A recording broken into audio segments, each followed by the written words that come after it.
大家好啊，我係上家工房嘅 Keith。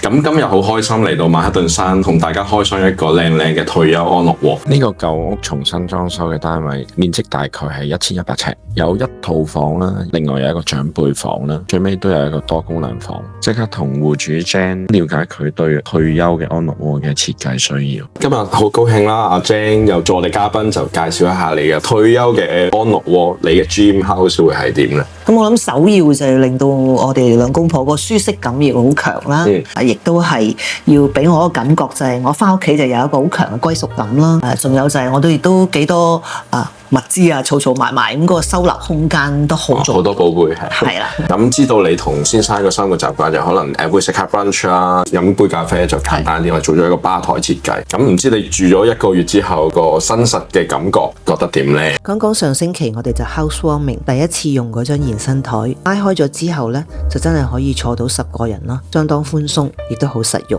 我哋都好多時呢，有朋友一齊嚟聚餐嘅，咁所以呢，全部嘅朋友能夠坐埋喺張台度食飯就好重要啦。我都好中意同埋都好滿意而家呢一張延伸台同埋呢個空間咯。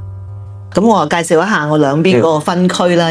咁我嘅左手邊呢一邊咧就我會全部都係擺放啲茶杯，呢個茶區咧咁樣嘅整齊啲嘅擺放亦都方便我用啦。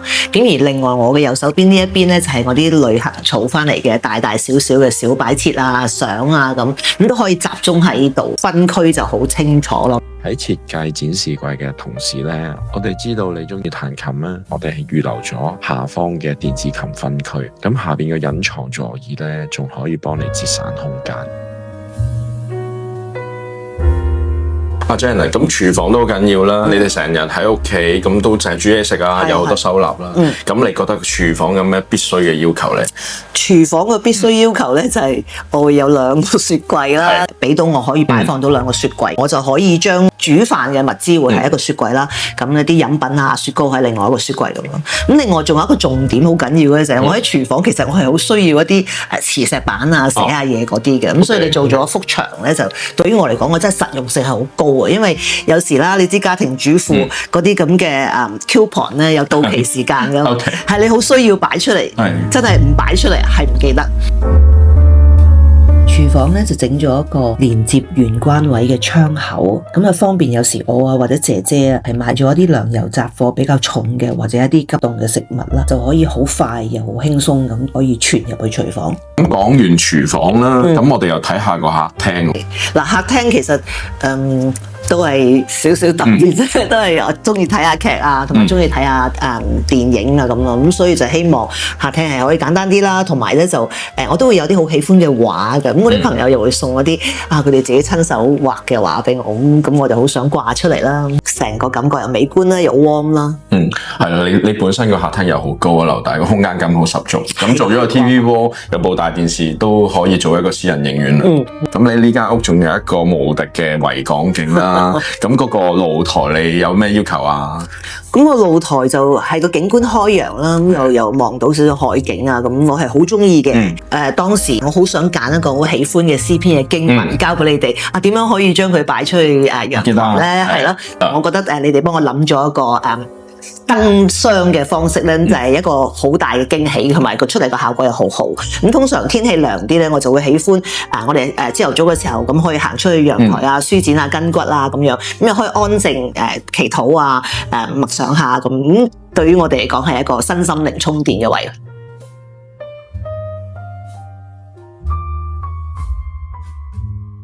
另外你煮房就好緊要啦，成日都喺度起居咁所以我一入嚟，我記得當日就係一個弧形好大嘅玻璃望住 ICC、IFB 嗰邊喎。咁你出咗嚟嘅效果覺得點啊？好好，因為我初時嘅時候都期望望落去個景觀靚啦，同埋因為你頭先講都係 IFC、ICC 嗰度咧，夜晚有啲燈飾㗎，即係望落去咧，唔係淨海景，係啦，唔係淨係海個燈飾咧，就真係都幾好睇嘅。咁所以我都希望嗰個牀可以即係向住嗰個景觀啦。咁同埋就係你都見到我都係好多即係好多衣物啊嗰啲咁要收納。咁所以希望嗰個收納區啊、衣帽間嘅角落都係能夠即係分開嘅。咁同埋因為我先生同我嗰個作息嘅時間有少少唔同，因為佢早過我好多瞓覺。咁所以我都希望即係譬如如果我梳妝台我都唔好近住喺個床頭啦，咪即係會撐到佢咯。而家分開咗咧，我就覺得好 fit 咯，即係大家都喺嗰個分區上邊利用得好好。係，因為當時我哋同你傾嘅過程咧，我哋都收到你呢個信息咧，我哋就設計咗一個 walk-in closet 啦。咁一方面減少咗個走道空間，另一方面就你個收納同埋你嘅梳妝台都唔使喺個寢區度。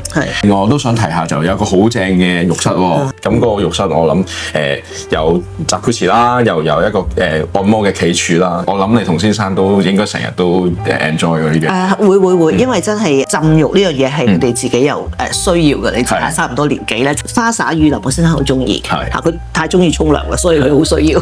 我個廁所都得意喎，除咗你哋兩公婆嘅廁所之外咧，仲有個貓廁所都喺埋一個地方喎。係啊，因為我哋自己養貓咧就習慣俾佢入房嘅，而且都係俾佢上床瞓。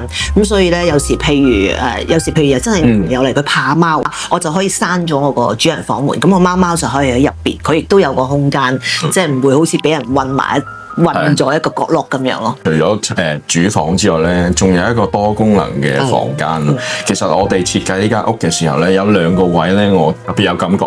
咁就好似一啲舊式嘅日本空間。咁第一就係我哋嘅玄關位啦。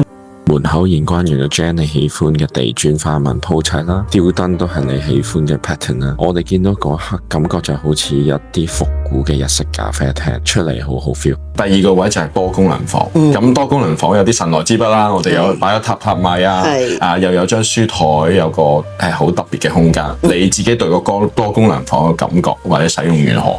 好好啊，我都好中意，因為嗰個收納空間啦，同埋榻米啦，就其實我哋都好中意去日本，所以你都見到選擇都係一啲比較日本 feel。咁所以嗰度有一個小書室嘅俾我感覺，咁我好喜歡啦。同埋而家都我哋仍然係有工作㗎嘛，咁所以我哋有時我哋需要兩公婆一齊開會，咁嗰個書房咧，即係要 Zoom 開會嘅時候，你哋好幫我做咗 extend 嘅台，就方便我哋兩個人一齊喺度 Zoom 開會咧。咁我哋工作上邊咧就會比較方便。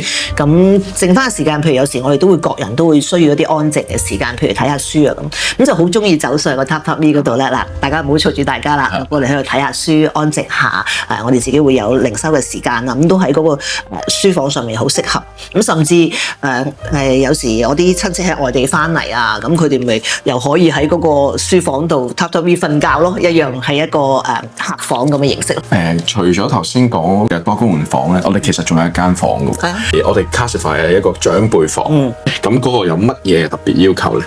嗱，嗰間房其實喺而家呢個 moment 咧，我都覺得係一個雙功能房，因為媽咪都住得好近我哋嘅，咁啊有時佢會過下嚟瞓，咁佢可以用嗰間房啦，同時間亦都可以做到客房嘅功能。咁我喜歡你哋幫我選擇做趟門啊，因為 in case 如果媽媽第時年紀大啦，佢真係需要過嚟同我住嘅時候，咁我覺得嗰個門口用趟門嘅空間係方便長者。今日好多謝 Jan 分享啦，做我哋嘉賓。咁希望你都滿意我哋為你打造嘅安樂窩啦。